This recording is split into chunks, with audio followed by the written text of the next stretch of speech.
الحمد للہ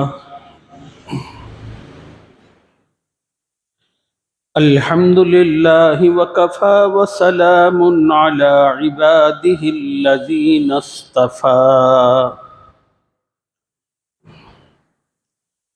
اما بعد فقد قال الله تبارك وتعالى في كلامه المجيد والفرقان الحميد أعوذ بالله من الشيطان الرجيم بسم الله الرحمن الرحيم والضحى والليل إذا سجى ما ودعك ربك وما قلى وللآخرة خير لك من الأولى ولسوف يعطيك ربك فترضى ألم يجدك يتيما فآوى ووجدك ضالا فهدى ووجدك عائلا فأغنى فأما اليتيم فلا تقهر وأما السائل فلا تنهر وأما بنعمة ربك فحدث صدق اللہ العظیم۔ قابل احترام بزرگوں،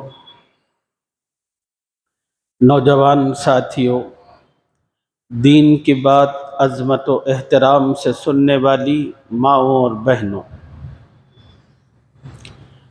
السلام علیکم ورحمۃ اللہ وبرکاتہ۔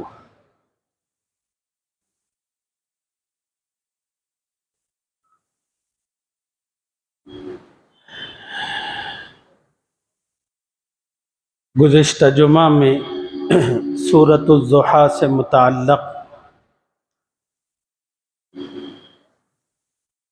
پیارے آقا صلی اللہ علیہ وسلم کی سیرت مبارکہ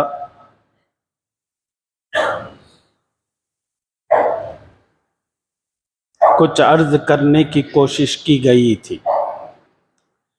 اس جمعہ میں اس سورہ مبارکہ میں جو اور مضامین موجود ہیں ان کو آپ حضرات کی خدمت میں عرض کرنے کا ارادہ ہے۔ اللہ تعالیٰ سے دعا فرمائے کہ اللہ تعالیٰ ان باتوں کو کھول کر وضاحت کے ساتھ آپ حضرات کی خدمت میں عرض کرنے کی توفیق عطا فرمائے۔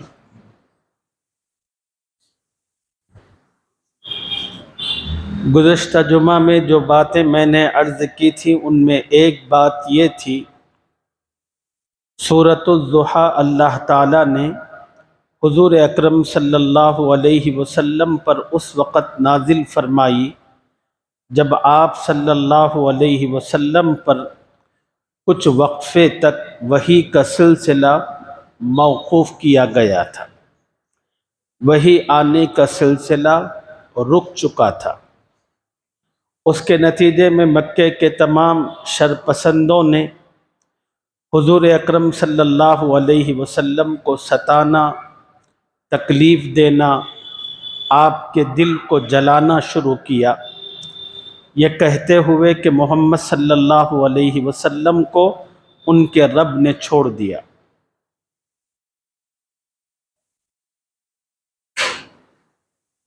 پھر اللہ تعالیٰ نے قرآن پاک کی یہ صورت نازل فرمائی اور مکے کے لوگ نبی علیہ السلام کو جو طعنے مارتے تھے اللہ نے اس کا جواب دیا۔ ما ودعک ربک وما قلی، اے نبی نہ اللہ نے آپ کو چھوڑا ہے نہ آپ کو اپنے سے علیحدہ کیا ہے۔ پھر اللہ تعالیٰ نے حضور اکرم صلی اللہ علیہ وسلم کے لیے 5 نعمتوں کا ذکر فرمایا۔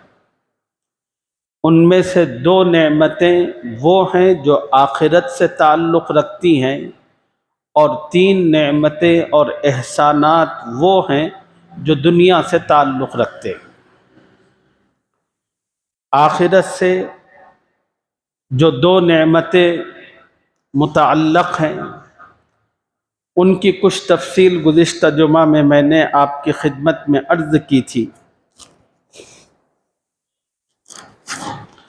اللہ تعالیٰ نے اپنے محبوب سے فرمایا تھا وَلَلْآخِرَةُ خَيْرٌ لَكَ مِنَ الْأُولَىٰ، اے ہمارے محبوب آپ کی آنے والی زندگی پچھلی زندگی سے بہت بہتر ہوگی۔ خدا نے اپنے محبوب کو دنیا میں کیا کچھ دیا اور آخرت میں اللہ تعالیٰ کیا کچھ عنایت فرمائیں گے، اس کی تفصیل بھی میں نے عرض کی۔ وَلَسَوْفَ يُعْطِيكَ رَبُّكَ فَتَرْضَىٰ، اللہ نے کہا کہ محبوب ہم آپ کو اتنا کچھ عطا کریں گے، اتنا دیں گے کہ آپ راضی ہو جائیں گے۔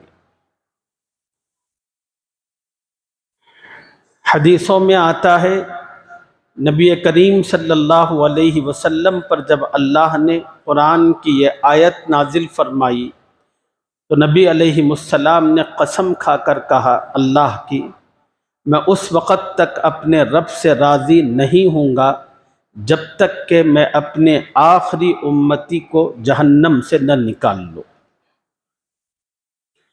یہ نعمتیں اور احسانات جو اللہ نے نبی پر فرمانے والے ہیں ان کا تعلق آخرت سے۔ دنیا میں اللہ نے 3 احسانات فرمائے جن کا تذکرہ سورت کے اگلے حصے میں موجود ہے۔ الم یجدک یتیما فآویٰ، اللہ تعالیٰ نے اپنے محبوب سے فرمایا کہ اے محبوب ہم نے آپ کو یتیم پایا تو آپ کو ہم نے سہارا دیا۔ نبی مکے کے لوگ آپ سے متعلق جو کہتے ہیں جھوٹ کہتے ہیں، غلط کہتے ہیں کہ محمد کو ان کے رب نے چھوڑ دیا۔ محمد کو تو اس کے رب نے کبھی نہیں چھوڑا۔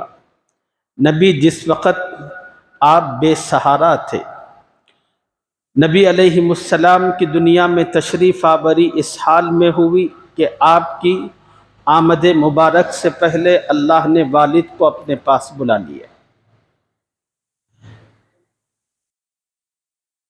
نبی رحمت صلی اللہ علیہ وسلم کی عمر مبارک 6 برس کی ہوئی تو اللہ نے ماں کو اپنے پاس بلا لیا۔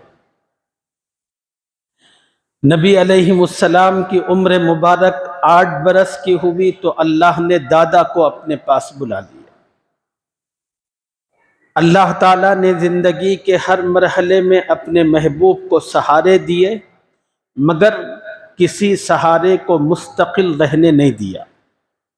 سوال پیدا ہوتا ہے کہ خدا نے اپنے محبوب کو یتیمی کی حالت میں دنیا میں کیوں لایا؟ خدا چاہتے تو اپنے محبوب کو اس حال میں بھی لا سکتے تھے کہ آپ کے والد مبارک موجود ہوتے اور ایک لمبی زندگی والدین کی رفاقت اور ان کی محبتیں نبی پاک صلی اللہ علیہ وسلم کو حاصل ہوتی، مگر اللہ تعالیٰ کی حکمت کو یہ منظور نہیں تھا۔ اللہ تعالیٰ نے والد کا سایہ بھی ہٹا دیا، ماں کا سایہ بھی ہٹا دیا، دادا کا سہارا بھی ہٹا دیا، تمام کے تمام سہارے یکے بعد دیگر اللہ تعالیٰ ہٹاتے چلے گئے۔ اس کی وجہ علماء نے یہ بیان فرمائی ہے، عام طور پر دنیا میں کوئی انسان قابلیت کے اونچائی کے اعلیٰ ترین مقام پر پہنچتا ہے تو لوگ کہتے ہیں یہ بندہ قابلیت کے جو اس اعلیٰ ترین مقام پر پہنچا ہے یہ اس کے باپ کی وجہ سے ہے۔ اس کے باپ نے بڑی محنت کی، بڑی کوشش کی، بڑی جستجو کی، اپنی پوری توجہ اپنے بچے پر لگائی اور اپنے بچے کو قابل بنانے میں دن رات ایک کر دیا، اپنا خون پسینہ بہا دیا۔ آج جو بچہ اس مقام پر ہے وہ باپ کی وجہ سے ہے۔ یہ دنیا کبھی بچے کے کمالات کو اس کی ماں کی طرف منسوب کرتی ہے، کہتی ہے کہ یہ بچہ جو آج اتنا اونچا ہے وہ اس کی ماں کی وجہ سے ہے۔ ماں بڑی نیک، بڑی تقوی والی، بڑی پرہیزگار، بڑی سمجھدار، تو اس کی وجہ سے وہ ساری کی ساری چیزیں ماں نے اپنے بیٹے میں تربیت کے ذریعے منتقل کی اور آج بیٹا اس مقام پر پہنچا ہوا ہے۔ دنیا کا طریقہ یہ ہے کہ کبھی کبھی کسی بندے کے جو اعلیٰ منصب ہوتے ہیں اور اس کی ترقیات ہوتی ہیں، ان ترقیات کو دادا کی طرف منسوب کرتی ہیں، کہتے ہیں کہ یہ سب کچھ جو کچھ ہے بچے میں وہ دادا کی وجہ سے۔ اللہ تعالیٰ نہیں چاہتے تھے نبی رحمت صلی اللہ علیہ وسلم کے کمالات کو، آپ کے اخلاق کو، آپ کے عادات و اطوار کو، آپ کے کردار کو دیکھ کر دنیا کہے یہ باپ کی وجہ سے ہے، یہ ماں کی وجہ سے ہے، یہ دادا کی وجہ سے ہے۔ اللہ یہ چاہتے تھے نبی کا جہاں بھی نام ہو وہاں خدا کی ذات ہو۔ اسی کو اللہ تعالیٰ نے فرمایا کہ الم یجدک یتیما فآویٰ، نبی جب آپ دنیا میں یتیمی کی حالت میں آئے تھے، ہم نے آپ کو چھوڑ تو نہیں دیا تھا، جب جب آپ کو سہاروں کی ضرورت تھی اور جس قسم کے سہاروں کی ضرورت تھی وہ تمام کے تمام سہارے ہم آپ کو عطا کیے۔ باپ کو ہم نے بلا لیا مگر ماں کو رکھا۔ بچہ پیدا ہوتا ہے تو سب سے زیادہ اس کو ضرورت اور توجہ ماں کی ہوتی ہے۔ اے نبی جب آپ کی عمر مبارک 6 برس کی ہوئی تو ہم نے ماں کو بلا لیا، پھر اب پرورش کا تربیت کا ایک مرحلہ تھا تو پھر ہم نے آپ کو دادا کی شفقت بھری گود عطا فرمائی۔ اب وہ دادا اپنے پوتے کے ساتھ اتنی محبت کرتے تھے کہ اپنے حقیقی اولاد سے بھی وہ محبت نہیں کرتے تھے۔ دادا عبد المطلب کعبۃ اللہ کے متولی سردار تھے اور وہاں پر ان کے لیے ایک بیٹھک موجود تھی، جب بھی جاتے تھے اپنے ساتھ اپنے پوتے کو بٹھاتے تھے۔ نبی رحمت صلی اللہ علیہ وسلم کی عمر مبارک 8 برس کی ہوئی تو خدا نے دادا بلا لیا، پھر اللہ تعالیٰ نے آپ کو چاچا ابو طالب عطا فرمائے، انہوں نے نبی رحمت صلی اللہ علیہ وسلم کو اپنی سرپرستی میں لیا۔ اب یہ جو سرپرستی کا زمانہ تھا بڑا لمبا اور طویل تھا، اور چچا نے اپنے بھتیجے کی سرپرستی کا اور اپنے بھتیجے کے ساتھ ہمدردی اور خیرخواہی کا حق ادا فرمایا۔ یہ اللہ کا ایک عظیم احسان تھا اپنے محبوب پر، خدا نے اسی کا ذکر فرمایا، الم یجدک یتیما فآویٰ، نبی آپ یتیم تھے تو اللہ تعالیٰ نے آپ کو سہارا دیا۔ وَوَجَدَكَ ضَالًّا فَہَدَىٰ، دوسرا احسان اللہ تعالیٰ نے دنیا میں اپنے محبوب پر یہ فرمایا، نبی آپ حیران تھے، امت کی حالت کو دیکھ کر بڑے پریشان ہوا کرتے تھے۔ عرب کے لوگ جو کفر و شرک کی، خرافات کی ضلالتوں اور گمراہیوں میں پڑے ہوئے تھے، جس بد اخلاقی کی سطح کو وہ پہنچ چکے تھے، ظلم و ستم کا نہ ختم ہونے والا جو سلسلہ اس سماج اور معاشرے میں چل رہا تھا، اس پورے سسٹم کو دیکھ کر آپ حیران ہوتے تھے۔ آپ سوچتے تھے یہ امت کیسے راہیاب ہوگی، یہ امت جو کئی خداؤں کے سامنے اپنے سر جھکاتی ہے، ایک اللہ کی طرف کب متوجہ ہوگی، ایک اللہ کے گن کب گنگنائے گی، ایک اللہ کو اپنا حاجت روا اور مشکل کشا کب سمجھے گی، کب یہ بد اخلاقیوں کو چھوڑے گی، کب یہ اچھے عادات و اطوار کو اپنائے گی۔ نبی علیہ السلام حیران ہوتے تھے۔ اسی کو اللہ نے فرمایا وَوَجَدَكَ ضَالًّا فَهَدَىٰ۔ نبی آپ اپنی امت سے متعلق فکر مند ہوتے تھے تو خدا نے آپ کو نبوت عطا فرما کر آپ کے لیے ہدایت کی راہیں کھول دی، پھر آپ نے امت کی رہبری اور رہنمائی کا فریضہ اور حق ادا فرمایا۔ تیسرا احسان اللہ تعالیٰ کا وَوَجَدَكَ عَائِلًا فَأَغْنَىٰ۔ نبی اللہ تعالیٰ نے آپ کو ظاہری اسباب کے معاملے کے اندر کم دیکھا تو خدا نے آپ کو بے نیاز کر دیا۔ رسول کریم صلی اللہ علیہ وسلم زندگی کے ابتدائی مرحلے کے اندر وہ اسباب اپنے پاس نہیں رکھتے تھے جو دنیا کے اور لوگ اپنے پاس اسباب رکھتے۔ اللہ تعالیٰ نے اسی کا ذکر فرمایا، نبی اللہ تعالیٰ نے آپ کو بغیر اسباب کے پایا، کچھ کم اسباب کے ساتھ پایا تو خدا نے آپ کو بے نیاز کیا۔ نبی یہ اللہ کا کتنا بڑا احسان ہے کہ خدا نے اس دنیا میں آپ کو کبھی کسی کے سامنے ہاتھ پھیلانے کا موقع نہیں دیا، بلکہ خدا نے آپ کو اتنا کچھ عطا کیا اپنے کرم سے اور اپنے فضل سے، لوگ آ کر آپ سے جھولیاں بھر بھر کر لے جاتے تھے۔ یہ اللہ تعالیٰ کی جو عطا ہے، یہ اللہ تعالیٰ کی جو بخشش، انعام خاص ہے جو آپ پر ہوا۔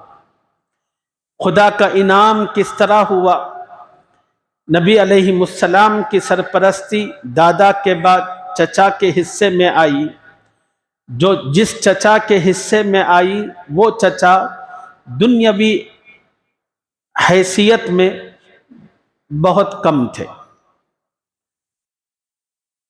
کہ خود انہوں نے اپنے جو بچے تھے، اپنے بچوں کو اپنے بھائیوں میں مختلف لوگوں میں تقسیم کر رکھا تھا۔ انہوں نے اپنا ایک بیٹا ابو طالب نے جو حضرت علی کی شکل میں تھے، نبی علیہ السلام کو عنایت فرمایا۔ اللہ کے نبی ظاہراً دیکھنے میں اپنی چچا کی سرپرستی میں تھے، مگر حقیقت میں اپنے چچا کی اور اس کے گھر کی کفالت کرتے تھے۔ لوگ کہتے ہیں محمد صلی اللہ علیہ وسلم کی کفالت ان کے چچا نے کی، نہیں، کبھی کسی زمانے کے اندر نبی کی کفالت کسی نے نہیں کی۔ ابتدائی مرحلے سے نبی نے ہر کسی کی کفالت کی۔ اپنی ماں کی کفالت نبی نے فرمائی، دادا کی کفالت نبی نے فرمائی، چچا کی کفالت نبی نے فرمائی، حلیمہ سعدیہ کی کفالت نبی نے فرمائی۔ نبی جاتے تھے تو نبی کی جوتیوں کی برکت سے اللہ تعالیٰ سب کو روزی عطا فرماتے تھے۔ یہ اللہ تعالیٰ نے تیسرا احسان تھا، اور اس کی شکل اس طرح بنی تھی کہ چچا ابو طالب جو معاشی اعتبار سے بڑے کمزور تھے، تو اللہ کے نبی نے اپنے چچا کا ہاتھ بٹانے کے لیے بکریاں چراتے تھے، تجارت کرتے تھے، اور اس دور کے اندر مکۃ المکرمہ کے لوگوں کی تجارتیں ملک شام اور یمن کی طرف ہوا کرتی تھی، اور اللہ کے نبی صلی اللہ علیہ وسلم ان اسفار میں جایا کرتے تھے۔ اماں خدیجۃ الکبریٰ رضی اللہ تعالی عنہا نے نبی پاک صلی اللہ علیہ وسلم کی امانت، دیانت اور سچائی کے بارے میں سنا تو بڑی متاثر ہوئی اور آقا کو پیشکش فرمائی، آپ تجارت کے لیے میرا مال لے کر جائیں گے تو میں آپ کو ڈبل نفع دوں گا۔ حضور اکرم صلی اللہ علیہ وسلم نے منظور فرمایا، اور اللہ کے نبی ان کا تجارتی سامان لے کر گئے، اور اللہ نے اتنی برکت دی، جب نبی علیہ السلام اس نفع کو لے کر آئے تو حضرت خدیجہ بڑی متاثر ہوئی، وعدے کے مطابق ڈبل نفع اللہ کے نبی کو دیا، اور اللہ کے نبی کے قدموں میں نثار ہو گئی۔ اور پھر انہوں نے اللہ کے نبی کے اخلاق سے متاثر ہو کر آپ کی امانت و کردار سے نکاح کا پیغام بھیجا، اور اس وقت عرب کی سب سے مالدار ترین خاتون تھی۔ جب وہ نکاح میں آئیں تو اپنا سارا مال لے کر آئیں، اور وہ تمام کا تمام مال انہوں نے بخوشی نبی علیہ السلام کے قدموں میں نچھاور کر دیا۔ یہی اللہ کا وہ احسان تھا جس کو اللہ نے قرآن کی اس آیت میں ذکر فرمایا، وَوَجَدَكَ عَائِلًا فَأَغْنَى۔ یہ 5 احسانات اور خدا کی 5 نعمتیں، 2 کا تعلق آخرت سے، 3 کا دنیا سے۔ اب اللہ تعالیٰ سورت کے اگلے حصے میں اپنے محبوب کو 3 باتوں کا حکم دیا۔ بظاہر خدا کے مخاطب نبی ہیں، مگر علماء نے لکھا ہے کہ وہ 3 باتیں جو آیت کے اگلے حصے میں آ رہی ہیں حضور کی امت ہے، اس کی مخاطب حضور کی امت ہے۔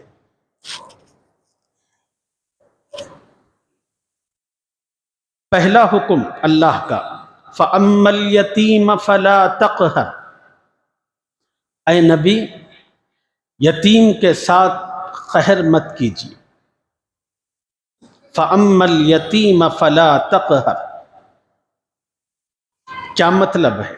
مطلب یہ ہے کہ نبی یتیم کے ساتھ مہربانی کا، ہمدردی کا، خیر خواہی کا، غمخواری کا سلوک اور معاملہ کیجیے۔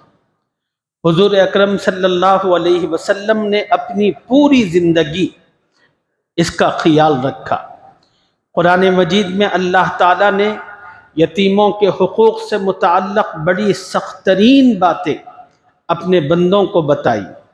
ایک جگہ اللہ تعالیٰ نے فرمایا، ان الذین یأکلون اموال الیتامی ظلما انما یأکلون فی بطونہم نارا وسیصلون سعیرا۔ سنو، جو کوئی آدمی یتیم کا مال ناحق طور پر کھاتا ہے، اس کو سمجھ لینا چاہیے وہ یتیم کا مال نہیں کھاتا، در حقیقت وہ اپنے حلق کے نیچے جہنم کے انگاروں کو اتارتا ہے۔ حضور اکرم صلی اللہ علیہ وسلم نے ایک حدیث میں فرمایا، لوگوں، جب میں معراج پر گیا تھا تو ایک مقام پر میں نے ایک منظر دیکھا کہ لوگ ہیں، ان کے پیٹ کمروں کی طرح بڑے بڑے ہیں۔ سائز تو آدمی کا ہے، لیکن پیٹ کا جو سائز ہے وہ کمروں کی طرح ہے، اور اس کے اندر میں نے آگ، سانپ، بچھوؤں کو دیکھا اس کے پیٹ میں۔ میں نے حیرت سے جبرائیل امین سے پوچھا کہ جبرائیل، یہ کیا منظر تھا؟ جبرائیل امین نے کہا کہ یا رسول اللہ، یہ وہ لوگ ہیں جو دنیا میں یتیموں کے مال کو ناحق طور پر کھایا کرتے تھے۔ آج ہمارے سماج اور معاشرے کا جائزہ لے کر دیکھیں، ہر آدمی اس خبیث لعنت میں مبتلا ہے۔ باپ کا انتقال ہوتا ہے، بڑا بھائی باپ کی چھوڑی ہوئی تمام جائیداد پر ناک سام بن کر بیٹھتا ہے، اپنے بھائیوں کو حق نہیں دیتا، ان کا حق کھانا شروع کرتا ہے۔ ایسے تمام بڑے بھائیوں کو قرآن کا یہ حکم اچھی طرح کان کھول کر سمجھنا چاہیے، وہ جو کچھ تو کھا رہا ہے تقسیم کیے بغیر، وہ جہنم کی آگ ہے، سانپ اور بچھو ہے جسے تو اپنے پیٹ کے اندر منتقل کر رہا ہے۔ حکم یہ ہے کہ جب کسی میت کا انتقال ہوتا ہے تو انتقال سے واپس آنے کے بعد سب سے پہلا مرحلہ میت کے مال کی تقسیم کا، اس سلسلے میں بیٹھک ہونا چاہیے۔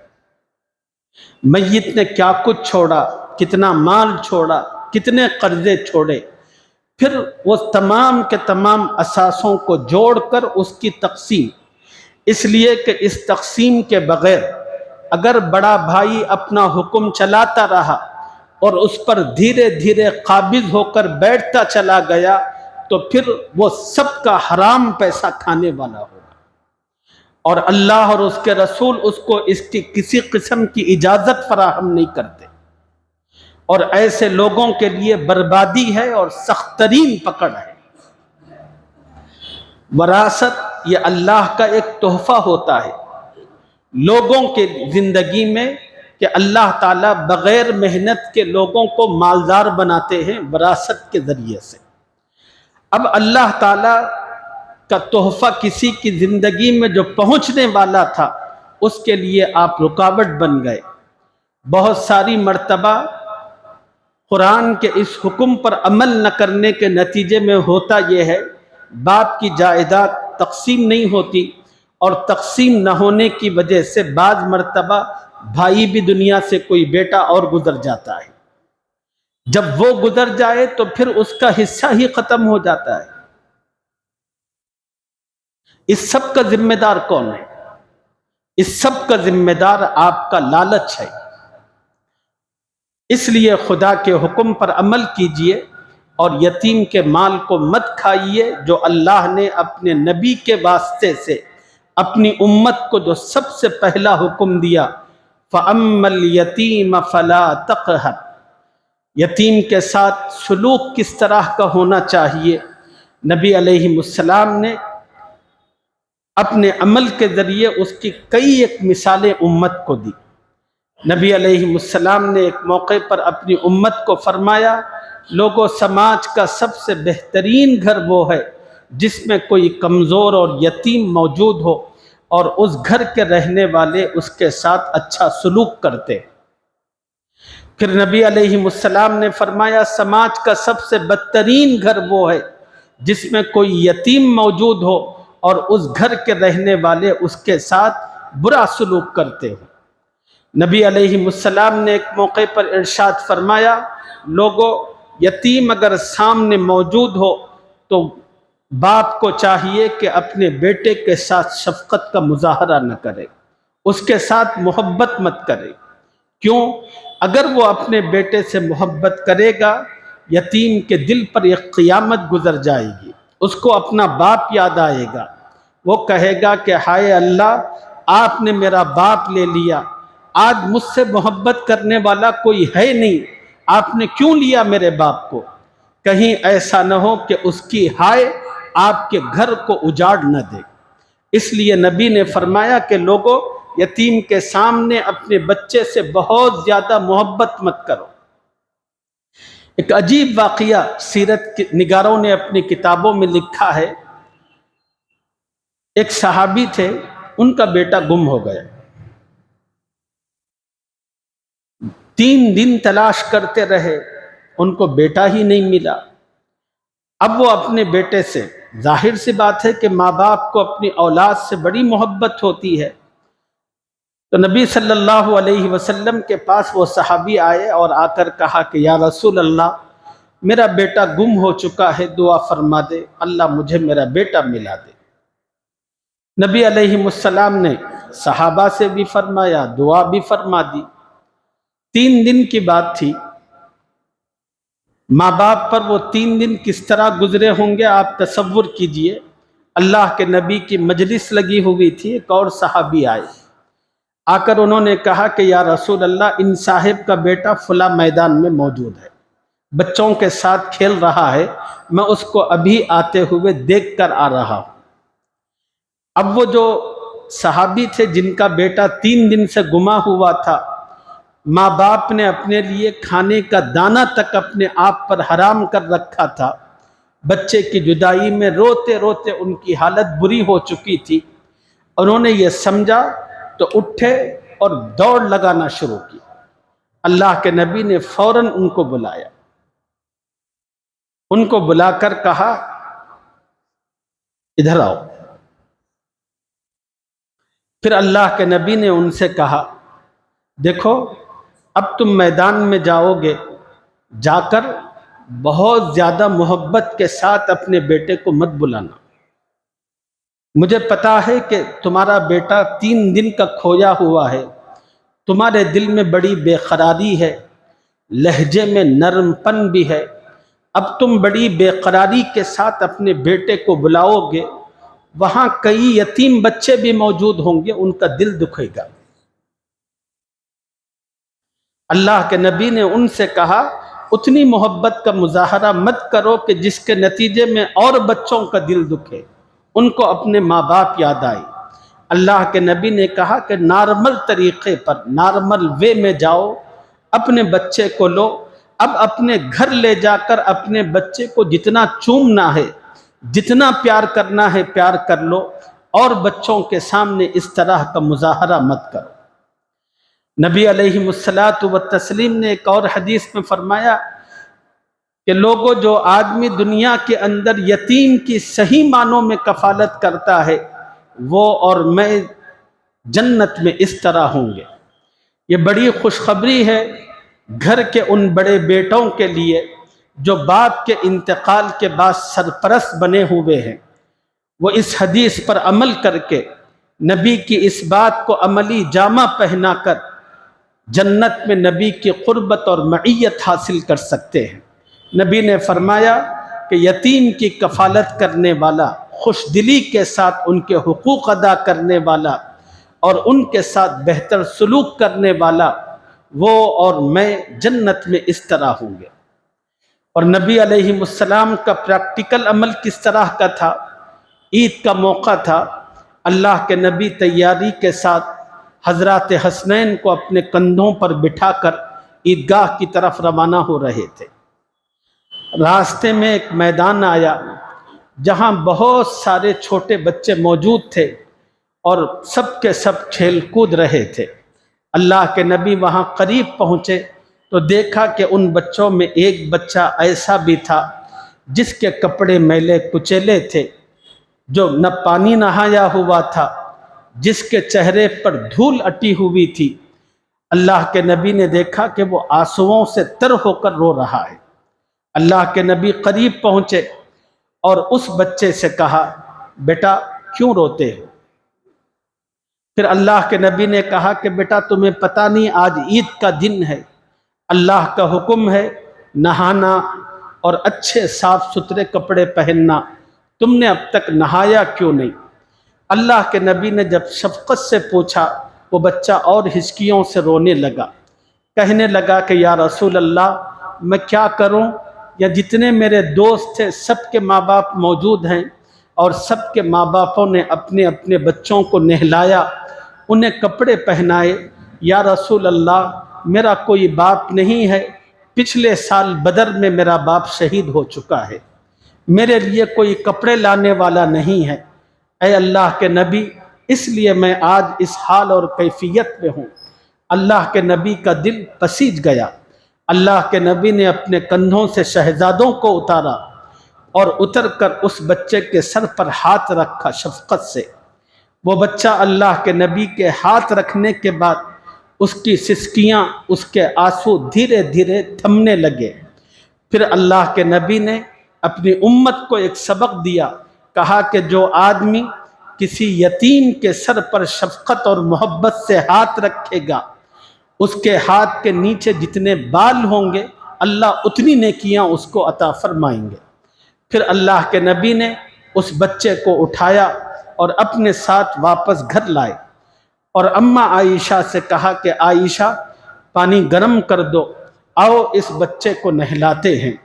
اماں عائشہ نے اور رسول اللہ صلی اللہ علیہ وسلم نے اس بچے کی نہانے میں مدد کی، اور بچہ نہا کر فارغ ہوا تو پھر اللہ کے نبی نے پوچھا کہ عائشہ گھر میں کوئی نیا کپڑا موجود ہے؟ تو اماں عائشہ نے کہا کہ یا رسول اللہ ایک چادر موجود ہے۔ اللہ کے نبی نے اس کے 2 ٹکڑے فرمائے، ایک بچے کو لنگی کے طور پر پہنا دیا اور دوسرا کپڑا اوپر ڈال دیا۔ بچہ نہا کر نئے کپڑے پہن کر اتنا خوش ہوا، اتنا خوش ہوا، نبی علیہ السلام نے اس بچے سے کہا کہ بیٹا کیا تم اس بات کو پسند کرو گے تمہارے باپ کی جگہ محمد الرسول اللہ تمہارے باپ بن جائے، اور تمہاری ماں کی جگہ عائشہ صدیقہ تمہاری ماں بن جائے، کیا تم اس پر راضی اور خوش ہو؟ تمام کے تمام باتوں کو سن کر وہ بچہ آہوں اور سسکیوں سے اور رونے لگا، کہنے لگا یا رسول اللہ، اس سے بڑھ کر میرے لیے سعادت کیا ہو سکتی ہے؟ یہ اللہ کے نبی نے کا یتیموں کے ساتھ معاملہ تھا، ان کے ساتھ شفقت و محبت تھی، اور اللہ تعالیٰ نبی کی وساطت سے اپنی امت کو حکم دیا فَأَمَّا الْيَتِيمَ فَلَا تَقْهَرْ، لوگو یتیم کے مال کو ہڑپ مت کرو، اس کے ساتھ اونچ نیچ مت کرو۔ وَأَمَّا السَّائِلَ فَلَا تَنْهَرْ، دوسرا حکم اللہ کا یہ کہ لوگوں سوال کرنے والے کو مت جھڑکو۔ مسجد کے پاس، گھروں کے پاس، آتے جاتے ہوئے راستوں کے اندر آپ کو بہت مانگنے والے ملتے ہیں۔ مانگنے والے صحیح ہوتے ہیں، غلط ہوتے ہیں، وہ اللہ جانے۔ اس کی تحقیق اللہ نے آپ کے ذمے نہیں رکھی۔ خدا نے آپ کے ذمے جو چیز رکھی ہے وہ اتنی ہے کہ کوئی مانگنے والا آپ کے پاس سوال لے کر آئے، اگر آپ کا دل کر رہا ہے تو آپ اس کو دو۔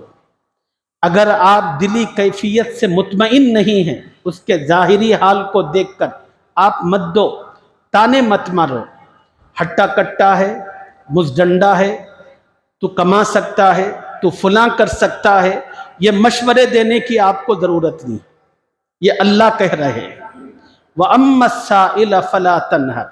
بھئی جو آدمی آپ کے پاس آیا ہے وہ سچا ہے، غلط ہے، خدا اس سے نمٹ لے گا۔ آپ کو اختیار نہیں ہے کہ اس کے بارے میں تحقیق کرتے پھریں، آپ کو بس اتنا حکم ہے اللہ کی طرف سے، دے سکتے ہیں تو دیجئے، نہیں دے سکتے ہیں تو اس کی دل آزاری مت کیجیے۔ خوبصورت جملہ کہہ کر آپ آگے بڑھیے، کہیے کہ اللہ تعالیٰ آپ کی ضرورت پوری کر دے، یہ کہہ کر آپ آگے بڑھیے۔ آپ کہیے کہ اللہ کسی اور سے آپ کو دلوا دے۔ وَأَمَّا السَّائِلَ فَلَا تَنْهَرْ وَأَمَّا بِنِعْمَةِ رَبِّكَ فَحَدِّثْ۔ تیسرا حکم اللہ کا اپنے نبی کو اور نبی کی وساطت سے امت کو یہ ہے، خدا نے جو نعمتیں دی ہیں آپ کو، ان نعمتوں کا اظہار کیجیے، ان نعمتوں کو بیان کیجیے۔ خدا نے جو کچھ آپ پر کرم فرمایا ہے، اس کرم کو کھل کھلا کر ظاہر کیجیے۔ ہمیشہ اللہ کا ناشکری پنا مت کیجیے۔ خدا نے کوئی نعمت دی ہے، اس نعمت کا اظہار کرتے رہیے۔ چونکہ وقت ہو چکا ہے، اسی وجہ سے اس کی مزید تفصیل میں آپ کی خدمت میں عرض نہیں کرتا، بس انہی باتوں کے ساتھ اپنی گفتگو ختم کرتا ہوں۔